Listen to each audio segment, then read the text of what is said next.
ప్రభుత్వ ఉద్యోగాల విషయంలో ముఖ్యమంత్రి గారు చేస్తున్న తప్పుడు ప్రచారం అని శాసనసభ సాక్షిగా రుజువు చేసినాం. మేము బీఆర్ఎస్ పార్టీ ఒక ప్రశ్న వేస్తే మా ప్రశ్నకు శాసనసభలోనే ప్రభుత్వం సమాధానం ఇచ్చింది.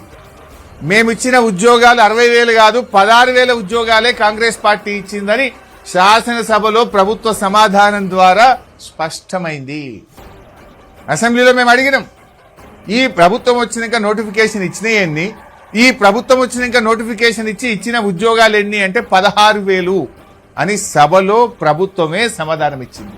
అంటే ముఖ్యమంత్రి ఈ 60,000 చెప్పేటి అన్ని కాకి లెక్కలు, అవన్నీ బీఆర్ఎస్ ప్రభుత్వం ఇచ్చినవి అని ఇవాళ శాసనసభలో బీఆర్ఎస్ పార్టీ తేట తెల్లం చేసి కలిగింది. నిరుద్యోగుల పక్షాన బీఆర్ఎస్ పోరాడింది, ఈ ప్రభుత్వాన్ని నిలబెట్టింది. మీరు అబద్దాలు మాట్లాడుతున్నారు, 2 లక్షల ఉద్యోగాలు ఇవ్వలేదనేటువంటి విషయాన్ని చాలా గట్టిగా బలంగా మేము వినిపించగలిగాం. మేము నిరుద్యోగుల యొక్క ఆకాంక్షల్ని గట్టిగా ప్రశ్నించగలిగినాం.